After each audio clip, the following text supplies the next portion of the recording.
Hare Krishna, buenas tardes. Espero que todos se encuentren bien. Bienvenidos nuevamente a este ciclo de charlas sobre el Bhagavad Gita tal como es, una milenaria escritura que a pesar de ser milenaria tiene validez en nuestros días. Así que bueno, para aquellos que por primera vez escuchan algo acerca del Bhagavad Gita, bienvenidos sean. Vamos a tratar de que sea algo introductorio debido a que hay temas que para la filosofía occidental o la lógica occidental del entendimiento de la vida por ahí no se comprenden. Y a la vez vamos a tratar también de dar algunos datos interesantes para los devotos que se conectan y que ya están en el camino de estudiar las escrituras. Entonces este es el Bhagavad Gita tal como es. Muchas gracias a los devotos de ISKCON Buenos Aires por invitarme a dar la clase. Esperamos que sea de su agrado y esperamos que sea algo dinámico y entretenido. A todos aquellos que quieran hacer preguntas, les voy a pedir que tengan paciencia, pueden hacer preguntas en el chat y yo voy a tratar de encontrarlas en mi celular. No soy muy experto en esta interactividad a través del celular. Así que bueno, sean bienvenidos y para empezar a leer el verso que nos toca hoy día del capítulo 17, conocido como las divisiones de la fe, el verso 25, vamos a cantar algunos mantras de invocación de auspiciosidad.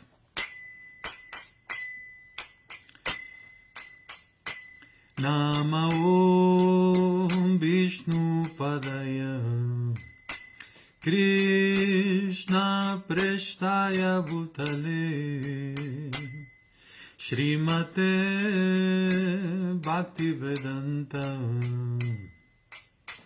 Swaminiti Namine Namaste Saraswati Deve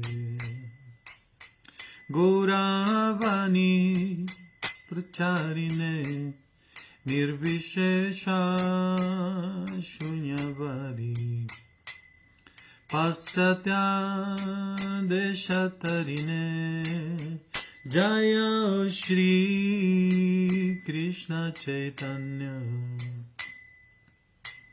Prabhu Nityananda Shri Advaita Gadadara Shri Vasari Gaura Bhatta Vrinda Hare Krishna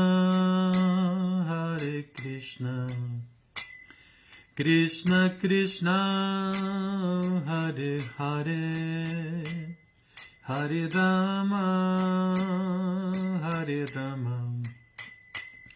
Rama Rama Hare Hare Hare Krishna Krishna Krishna Hare Hare Hare Rama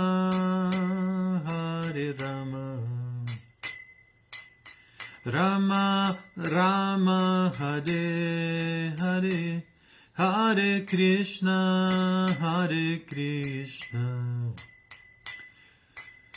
Krishna Krishna Hare Hare Hare Rama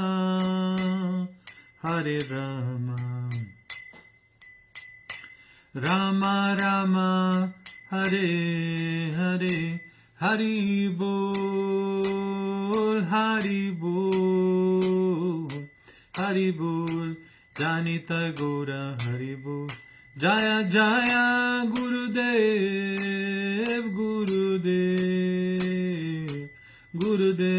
Jaya Jaya Gurudev Go Premanande Hari Bol. Hare Krishna. Bueno, espero que todos estén bien. Voy a acomodar un poquito la cámara. Ahí. A ver si tengo que abrir el chat acá. No. Bueno, espero que estén bien. No alcanzo a ver quiénes son los devotos que están presentes. Como sea, bienvenidos a todos. Y como les decía, estábamos hoy día leyendo el Bhagavad Gita, tal como es. Mi nombre es Baladeva Das. Hace algunos años que practico la filosofía de conciencia de Krishna. Y Estoy desde Mendoza, desde mi casa, transmitiendo. Y vamos a leer hoy día un verso muy bonito que es del capítulo 17. Este capítulo 17 es conocido como las divisiones de la fe. Normalmente, ¿qué entendemos por fe? Bueno, es muy extenso, ¿no? De acuerdo a una tradición religiosa o de acuerdo al entendimiento social que yo tengo de qué es fe, podemos tener muchas ideas de qué es la connotación de la palabra fe. O sea, algunos se lo atribuyen inclusive a cosas que no son necesariamente espirituales o religiosas, ¿no? Digamos que la fe es algo necesario en este mundo que está diseñado por Dios precisamente para que la gente no tenga fe en la trascendencia. Es una trampa perfecta y funciona debido al deseo de la entidad viviente de vivir, ¿no?, un momento dentro de su eternidad de olvido de Dios, ¿no? Entonces esta es, como es una trampa diseñada por Dios, es perfecta, es supremamente perfecta. Y está diseñada precisamente para no tener fe, ¿eh? Digamos que para los devotos, ¿no?, que entienden un poquito acerca de que hay dos naturalezas, un mundo espiritual y un mundo material en el que vivimos, la fe es necesaria en el mundo material. En el mundo espiritual no es necesaria la fe porque uno está viendo a Dios cara a cara. Por lo tanto, ¿no?, en este mundo material en el que se oculta la trascendencia, la verdad absoluta, ¿no?, el velo de la ilusión, el velo de Maya, la cortina, ¿no?, de la energía ilusoria, conocida, ¿no?, en muchas tradiciones espirituales también, o teologías con distintos nombres, ¿no?, el velo de Isis, ¿no? O sea, aquello que nos impide ver la verdad absoluta, ¿no?, existe, y por lo tanto hay algo en el corazón que nos llama a descubrir, ¿no?, porque nuestra naturaleza inherente es eterna en relación al Supremo, y hay una relación y un entendimiento y un conocimiento completo acerca de la verdadera vida, ¿eh?, que no es precisamente esta en la que estamos en ilusión. Entonces hay algo que siempre nos llama a decir, bueno, ¿qué hay más allá de esto? ¿Qué hay más allá de esto que yo estoy viendo? No, no todo puede terminar en esto, ¿no? Atrás de lo que estoy viendo tiene que haber algo supremo, por lo menos alguien que creó todo eso, ¿no? Eso es lo que se llama, ¿no?, el velo o la cortina, ¿no? Y entonces, en distintas tradiciones se le llama de distintas maneras. Nosotros lo conocemos como ilusión o maya, ¿no?, aquello que no es, ¿no? Entonces, como hay esa naturaleza de encontrar algo detrás de lo evidente, porque sentimos algo, no estoy completamente satisfecho con lo que sé, siempre soy un buscador, ¿no?, de la verdad, entonces necesitamos fe, porque digamos que de alguna otra manera está la cortina cerrada, pero tenemos que tener fe, ¿no?, en lo que está atrás de la cortina, porque nosotros en el corazón internamente sabemos que hay algo más, ¿no? Inclusive, ¿no?, aquellas personas que no tienen, digamos, no tienen fe o no creen, ¿no?, en lo supremo, también de alguna u otra manera tienen fe en algo, ¿no?, aunque ese algo no necesariamente sea una persona suprema. Pueden creer en una energía suprema, ¿eh? Y aún así a aquellas personas que no creen en una energía suprema, creen, por ejemplo, en las manifestaciones de la naturaleza, ¿no?, los panteístas. Aún así aquellos que no creen en esas manifestaciones de la naturaleza, o que su mente es tan básica como para decir, bueno, sí, eso existe y nada más, y no hay nada más que eso, no hay nadie atrás de eso, no hay ningún creador atrás de eso, y lo ven eso como lo máximo que pueden creer, ¿no? Entonces, bueno, pero por lo menos están creyendo en algo, ¿no? Y hay algunas personas que, inclusive viviendo en ese mundo donde hay manifestaciones maravillosas, ni siquiera las tienen en cuenta, no les prestan atención, pero no dejan de creer tampoco, o sea que tienen fe en algo. Inclusive en un jugador de fútbol o una estrella de rock, ¿no? Ofrecen su adoración o su vida, ¿no?, va dirigida hacia meditar en esa persona dentro del mundo material. De alguna u otra manera podemos decir que nadie está ausente de fe. Todo el mundo tiene fe o cree en algo. En este caso nosotros estamos hablando de distinto, en este Bhagavad Gita que se llama las divisiones de la fe, el señor Krishna va a responder, ¿no?, el Guru Supremo va a responder ante una inquietud de Arjuna, ¿eh?, cómo son o cuáles son las características de una persona, ¿no?, que no tiene fe o que sí tiene fe, ¿no? Básicamente va a decir, bueno, de todas esas manifestaciones de fe que hay en determinados tipos de personas, ¿cómo son las características que hacen, que no hacen, ¿no?, las personas que tienen distintos tipos de fe? Básicamente el Bhagavad Gita está describiendo, a pesar de que los grados de fe, así como los grados de creer en la verdad absoluta o el entendimiento que las personas tienen acerca de la verdad absoluta puede ser muy variado y un gran amplio espectro de personas. En este Bhagavad Gita básicamente se va a dividir esa fe en tres, ¿no? La fe en la modalidad de la pasión, la fe en la modalidad de la bondad y la fe en la modalidad de la ignorancia. Y cómo esas personas actúan acorde a su fe, a su capacidad o a su nivel, ¿no?, de fe en distintos campos, como por ejemplo cómo comen las personas que tienen una fe u otra, qué tipo de adoración hacen las personas que tienen una fe u otra, qué tipo de caridad dan las personas que tienen una fe u otra. Y en este caso, en esta triple descripción, las personas en la modalidad de la bondad, la pasión y la ignorancia, vamos a encontrar un gran espectro de personas que están en el mundo material ejerciendo distintas actividades de acuerdo al grado de fe en el que se encuentran. Entonces, en el capítulo 16, ¿no?, que ha terminado ya y ahora estamos en el 17, Krishna está diciéndole a Arjuna que las personas que hacen a un lado la disposición de las escrituras, ¿no?, el camino de la senda correcta de la actividad, y que actúan de acuerdo a su propio capricho o a su propio entendimiento, no logran ni la perfección, ni el destino supremo, ni la felicidad. Entonces, dentro de esas personas que rechazan las escrituras y siguen un camino de enseñanzas, están precisamente estas personas que tienen distintos tipos de fe. Entonces Arjuna le va a preguntar, bueno, ¿y cómo son esas personas? ¿O qué alcanzan? ¿Cuál es el destino de esas personas que no tienen fe en las escrituras, conocen, pero en realidad no adhieren a los principios de las escrituras, sino que actúan caprichosamente, independientemente o de acuerdo a lo que ellos consideran que deben hacer? Y debido, como venimos explicando en el Bhagavad Gita, a que si la inteligencia no está purificada con conocimiento espiritual, las personas no tienen la posibilidad de elegir apropiadamente.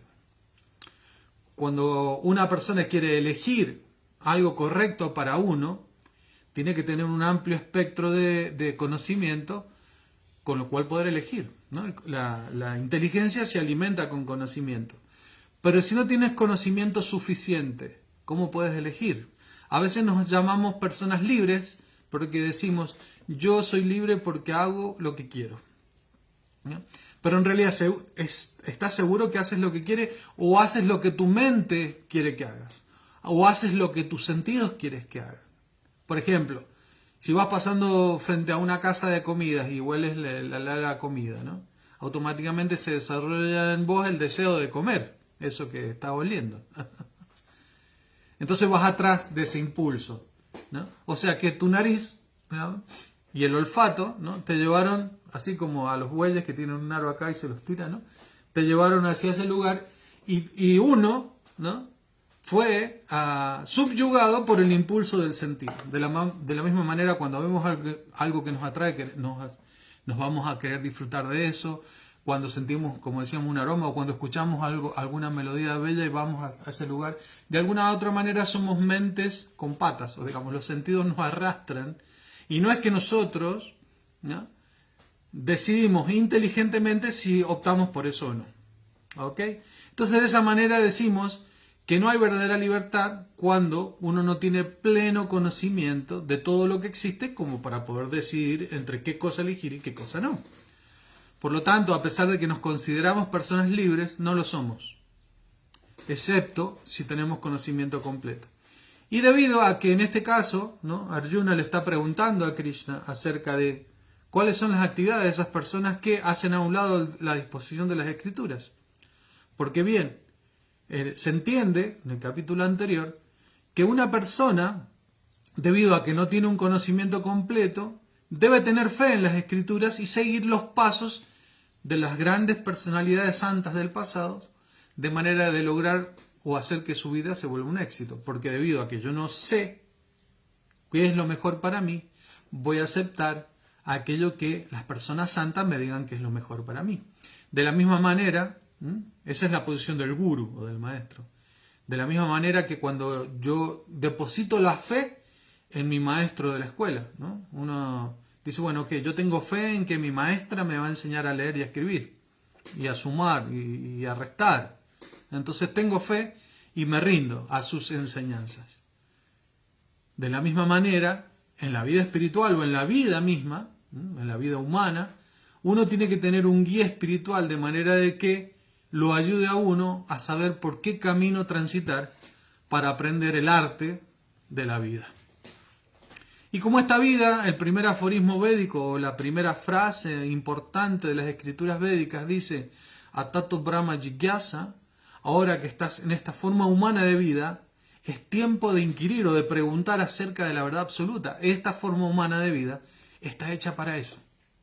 Y no solo para dormir, comer, aparearse y defenderse. La forma humana de vida es excepcionalmente bella entre todas las formas de vida porque tiene la capacidad de entender acerca de la trascendencia. Entonces acá, ¿no?, podemos ver cómo, siguiendo los pasos del maestro espiritual, uno puede lograr el conocimiento por el cual tomar la decisión apropiada, o en última instancia, aún así yo no tenga el conocimiento completo, voy a seguir las instrucciones de mi maestro espiritual porque él sabe cuál es el paso apropiado a dar.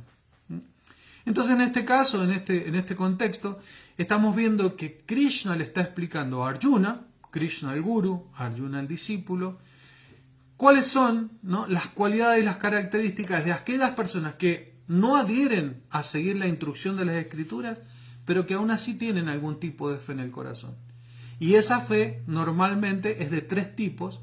Por eso, de una manera muy práctica, Krishna va a explicar: si la persona está en la modalidad de la pasión, normalmente tiende a adorar a los demonios, por ejemplo. Si está en la modalidad de la bondad, tiende a adorar a los semidioses. Si está en la modalidad de la ignorancia, tiende a adorar a los fantasmas y espíritus. Si la persona está en la bondad, normalmente come comida que está dentro de la modalidad de la bondad, como la leche, las frutas, las verduras, las legumbres, los granos, ¿no? Si está en la modalidad de la pasión, tiende a comer cosas que son muy picantes o muy saladas o muy frías o muy calientes, ¿no? Y si está en la modalidad de la ignorancia, tiende a comer cosas desagradables o podridas como la carne o cosas que están en mal estado, ¿no?, u hongos o cosas así que condicionan a la conciencia a bajar, ¿no? Normalmente hay alimentos que elevan la conciencia, alimentos que mantienen la conciencia en una forma de la pasión y alimentos que tienden a degradar la conciencia. Entonces, Krishna, explicando todos estos aspectos, va a determinar cómo es la fe y cuáles son las características de las personas que están en la modalidad de la bondad, en la modalidad de la pasión o en la modalidad de la ignorancia. Lo que sí es interesante saber que hay un plano que se conoce como la modalidad de la bondad pura. Y ese plano de la modalidad de la bondad pura es el que hay que tener para trascender esta forma humana de vida y alcanzar planos superiores de existencia. Entonces, dentro de todo eso que Krishna le está explicando a Arjuna, vamos a ver ahora un verso que habla acerca de cómo es posible, ¿no?, conectar todo aquello o todas aquellas actividades que la persona está realizando con el Señor Supremo, de manera de que toda actividad no solamente sea una actividad que me ate al mundo material porque implica un karma, un trabajo, implica una reacción, sino que yo pueda hacer esas cosas en la modalidad de la bondad, pero que a la vez me ayuden a elevar la conciencia a la trascendencia. Entonces Krishna está diciendo, para vincular aquello que está en la modalidad de la bondad con la modalidad de la bondad pura, ¿no?, se pueden utilizar 3 palabras. Y ahora vamos a leer el significado del verso. Om Namo Bhagavate Vasudevaya. Si ustedes tienen alguna pregunta, la pueden hacer aquí en el chat. Entonces, el sánscrito de este verso dice lo siguiente. Taditi anavishandaya phalam yagyata kriya dana kriyas chabhividhaha kriyante moksha kankshibhi. En el palabra por palabra, este verso significa tat, eso, iti, así pues, anabishadaya, sin desear, phalam, el resultado fruitivo. En este caso es interesante saber que phalam en sánscrito significa fruta, ¿no? Por eso se conoce como resultado fruitivo. Cuando yo siembro un árbol o una semilla, espero el fruto. Por lo tanto, la actividad normalmente se hace para recibir un fruto. Por lo tanto, aquí dice, sin desear un resultado fruitivo, ¿no? O sea, una actividad que no tenga como intención obtener un fruto, sino que tiene la idea de la actividad por la actividad misma. Yo hago solamente por hacer, pero no estoy apegado a los frutos de mi actividad. Yagya, el sacrificio. Tapaha, la penitencia o austeridades. Kriya, actividades. Dana, caridad. Kriya, actividades. Cha, también. Vividdaha, diversas. Kriyante, las hacen. Mokshakankshivihi, aquellos que realmente desean la liberación, ¿no? Normalmente todo el mundo está deseando liberarse. ¿De qué? Del sufrimiento, por ejemplo, ¿no? Así como cuando los devotos, Krishna dice que hay 4 tipos de personas que se abocan o se rinden a la conciencia de Krishna, o al servicio devocional o al Bhakti Yoga, y entre esas 4 personas, una de ellas es la que quiere liberarse del sufrimiento, ¿no? Normalmente la mayoría de nosotros llega a la conciencia de Krishna porque está sufriendo y está buscando la felicidad, como todo el mundo. Y entonces pone en práctica esta propuesta y siente, ¿no?, que hay un hecho, un resultado real, concreto, palpable. Por eso sigue practicando. Eso hace que su fe se incremente en el proceso. Entonces nosotros normalmente cuando llegamos a la conciencia de Krishna, llegamos con esa motivación. Queremos dejar de sufrir. Pero en el transcurso de la práctica del servicio devocional nos damos cuenta de que hay una meta superior. Que no importa si queremos o no queremos dejar de sufrir, que hay algo mucho más agradable, que es el servicio amoroso a la Suprema Personalidad de Dios Krishna. Entonces el verso dice, la traducción dice, sin desear resultados fruitivos, uno debe ejecutar con la palabra tat diversas clases de sacrificios, penitencias y obras de caridad. El propósito de esa clase de actividades trascendentales es librarlo a uno del enredo material. Significado por Srila Prabhupada. Para ser elevado a la posición espiritual, uno no debe actuar en busca de ninguna ganancia material.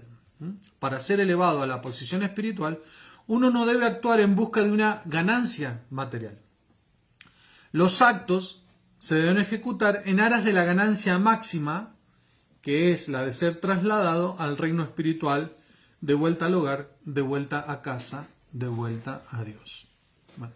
Nama Om Vishnupadaya Krishna Prashtaya Bhutale Srimati Bhakti Swami Tinamne Prabhupada Sambandaya Sarvatra Gura Kripaya Satyari Sila Sakti Krishna Marga Sri Gura Namaste Shri Krishna Chaitanya Prabhu Nityananda Shri Advaita Gadadara Shri Vasari Gora Bhaktivinoda. Bueno, esta en realidad es la segunda de 3 palabras que Krishna está diciendo, mencionando esto cuando tú haces una actividad, primero sin resultado fruitivo, o sea, sin el deseo de obtener algo, ¿no?, sino que lo haces para el placer de la divinidad suprema, entonces puedes conectar tu actividad con 3 palabras, ¿no? En realidad es como básicamente un abracadabra, así como a veces vemos películas, ¿no? Harry Potter, todos que tienen Harry Potter, que tienen con la varita, ¿no? Dicen algunas palabras y se produce el milagro, ¿no? En realidad el poder del sonido, valga la redundancia, es real, de acuerdo a la potencia con que se diga, ¿no?, de acuerdo a la pureza del que lo diga también. Y en este caso, hay una serie de requerimientos que dicen que si vos haces, ¿no?, una actividad, por ejemplo, cocinar, ¿no?, pero lo haces sin deseo de resultado fructivo, o sea, estás cocinando pero no con la idea de que vos vas a ser el disfrutador supremo de esa comida. Y uno podría arguir, bueno, ¿y entonces para qué cocino? Bueno, uno podría cocinar, por ejemplo, para otra persona, para un ser amado. ¿Ah?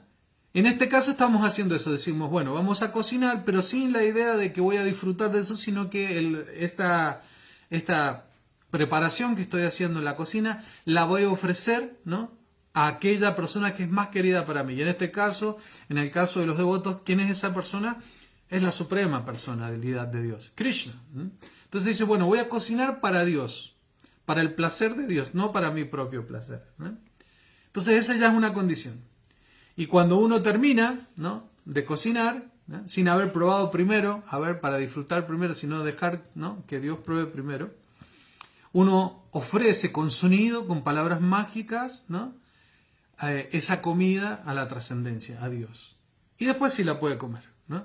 Entonces ya está purificada, ya se produjo el hechizo de la magia, ¿no?, de la conciencia de Krishna, que es imbuir de afecto a la comida que vamos a comer. Entonces, una de las características que dice acá, sin desear resultados fruitivos, ¿no? O sea, no lo voy a hacer pensando que lo estoy haciendo para comer yo.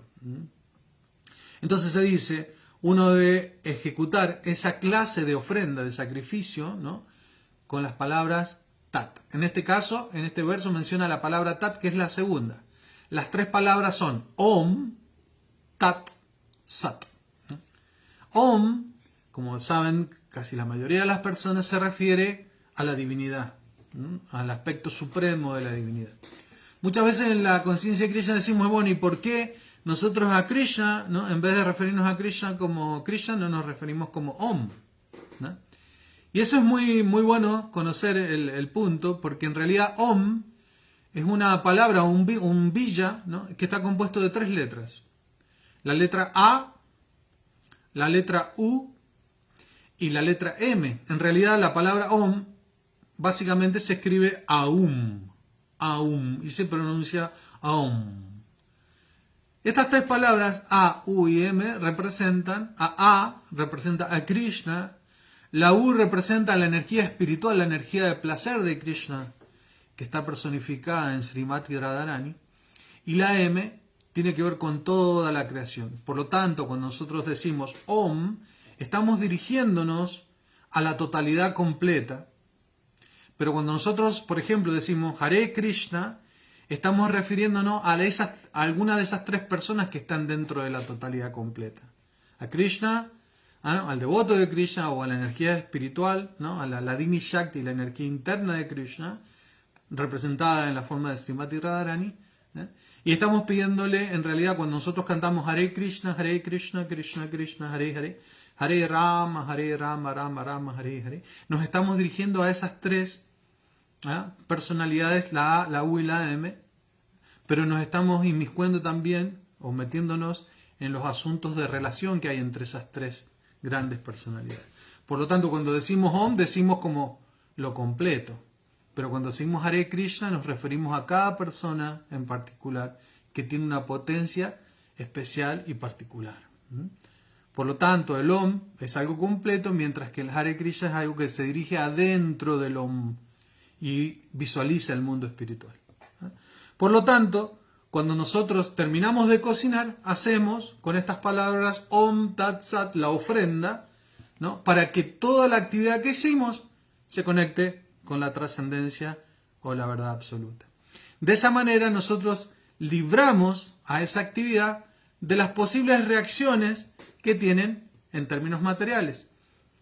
Todo lo que existe en el mundo material en realidad hay que pagarlo. Así como, por ejemplo, cuando llega la cuenta del gas, de la luz, del agua, tenemos que pagar, ¿no?, el haber usado. De la misma manera, esas personas que utilizan las energías de Krishna, como la luz, el agua, ¿no?, y el gas, también tienen que pagar. Y de alguna u otra manera, todo lo que nosotros tomamos del mundo material, debido a que no es nuestro, tenemos que pagarlo, ¿no? Y al tomar esa deuda de lo que nosotros tomamos, eso es conocido como generar karma, ¿no? Hay una deuda que pagar. Mientras que si nosotros, en vez de usarlo para nuestro propio beneficio, hacemos esa actividad y la tomamos como un servicio para el dueño de todo, Dios, automáticamente liberamos a esas porciones de materia, podríamos decir, del karma que se debería pagar por haber sido robado. Así como cuando nosotros tomamos algo para nuestro propio disfrute, olvidándonos del dueño, del poseedor supremo de todo lo que existe, somos como ladroncitos. Estamos tomando algo que no es nuestro. Por lo menos deberíamos ser agradecidos, ¿no?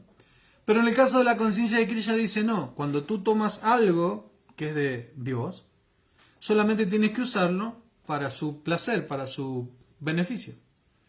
Entonces cuando uno cocina y toma ingredientes de Dios, de este mundo material, para hacer una preparación y la termina de hacer, se la ofrece a Dios, por ejemplo, ¿no? Y de esa manera libera todos los ingredientes de la justicia divina que deberían tener. ¿Por qué? Porque han sido usados para beneficio y placer de aquel que es su dueño. De la misma manera, esto Prabhupada lo explicaba con una analogía de un hombre que cuenta dinero en el banco. Un hombre tiene su trabajo, cuenta dinero en el banco todos los meses y a pesar de que cuenta una gran cantidad de dinero, a fin de mes solo recibe el justo pago de su trabajo. Y él está satisfecho con eso, pero a veces él se pone envidioso de la propiedad del dueño del banco y toma algunos billetes de más de esos que cuenta y se los guarda en su bolsillo. Eso de por sí ya le crea una ansiedad a la persona porque saben que en algún momento la justicia le va a caer encima. ¿Por qué? Porque él ha tomado algo que no le corresponde y que no es de él. Y entonces sabe que tarde o temprano en la justicia va a caer para que precisamente hagan justicia de eso que ha tomado que no era de él. De la misma manera, cuando la entidad viviente toma algo que no le pertenece y lo utiliza solo para su disfrute, entonces entramos en ansiedad. Y ese es el motivo de la ansiedad que se experimenta en este mundo material cuando todo lo que hacemos no tiene como fin ofrecerlo al dueño del banco, al dueño de todo lo creado.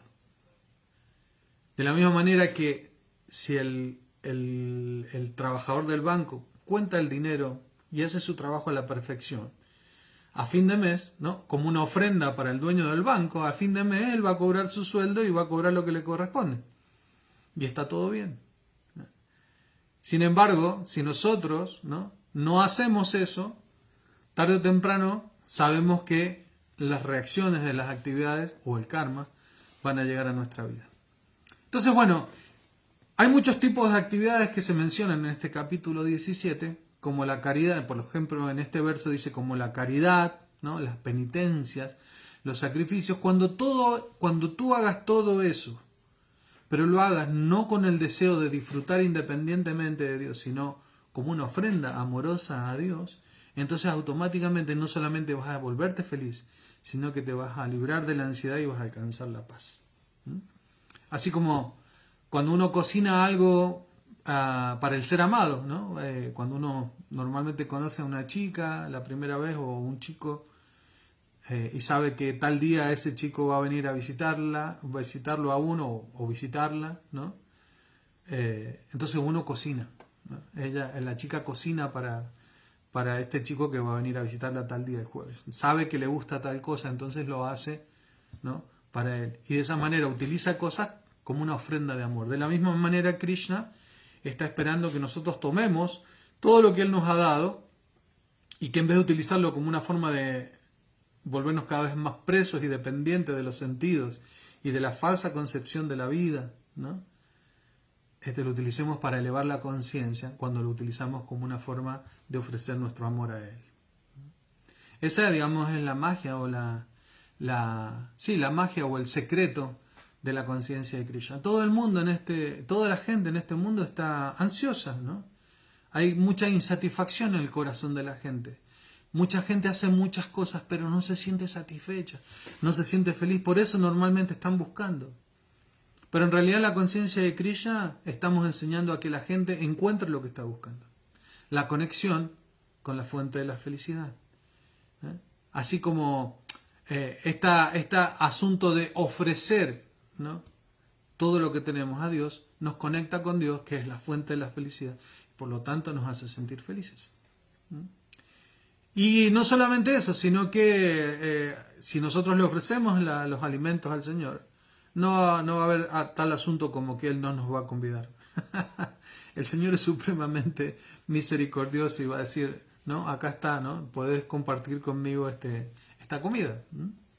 Y esa comida sabe mucho más sabrosa, ¿no? Aquellos que conocen la conciencia de Krishna y conocen de las virtudes y las bondades de los alimentos vegetarianos ofrecidos con amor y devoción a Dios, saben, ¿no?, de lo que estamos hablando. Por eso, aunque no seas un devoto de Krishna y ocasionalmente estás viendo esta charla, intenta, ¿no?, cocinar y ofrecer todo con amor y devoción a Dios de cualquier manera que lo concibas. Claro que Dios, en este caso nosotros entendemos, no acepta ni carne, ni huevo, ni pescado, por ejemplo, ¿no? Pero sí acepta alimentos que están en la modalidad de la bondad, que elevan la conciencia, ¿no?, como las frutas, los lácteos, ¿no?, los granos, las legumbres, ¿no? Hay tanta variedad de alimentos para ofrecer a Dios y que no solamente nos llenen la panza, sino el alma también. Así que bueno, si no eres devoto de Krishna y ocasionalmente estás viendo esta charla del Bhagavad Gita, puedes intentar en tu casa ofrecer tus alimentos a la divinidad o a Dios de cualquier manera que lo concibas. Te podemos asegurar que eso va a ser un gran cambio en tu vida.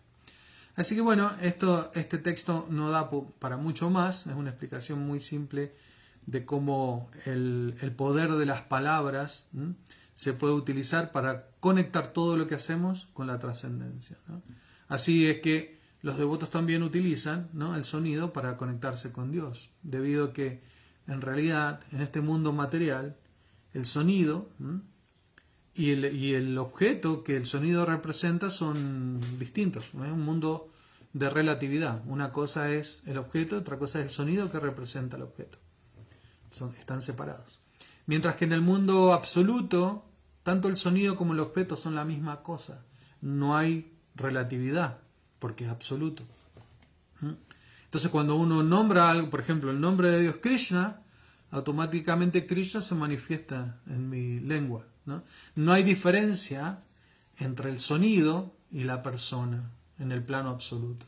Y como este sonido es trascendental y desciende del plano absoluto, en realidad, cuando nosotros cantamos mantras, por ejemplo, el mantra Hare Krishna, lo que estamos haciendo es conectar directamente con el mundo espiritual del cual venimos y al cual queremos volver, aunque todavía no nos hemos dado cuenta.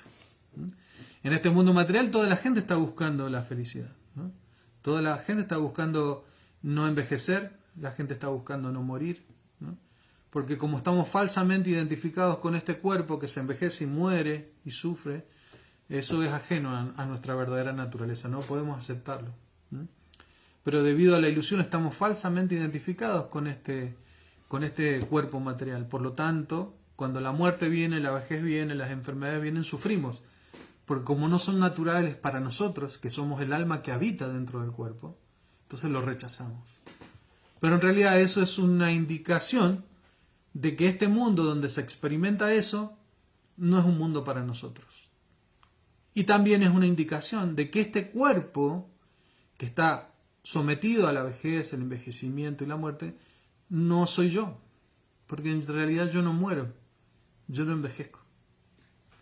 Entonces la magia de la conciencia de Krishna consiste en conectar todo con el supremo trascendente y de esa manera ir gradualmente elevando nuestra conciencia hasta que llegamos a un plano en el que nos hemos liberado completamente de esta identificación material, alcanzamos nuestra identidad espiritual eterna y por lo tanto olvidamos este asunto de sufrir. Así que bueno, muchas gracias por estar presentes, muchas gracias por haber escuchado estas pequeñas palabras. Si hay alguna pregunta pueden hacerla en el chat o bien pueden dejarlo en el chat de Facebook y cuando yo entre las puedo contestar. Así que bueno, muchas gracias por estar presentes, espero que estén felices. Hare Krishna.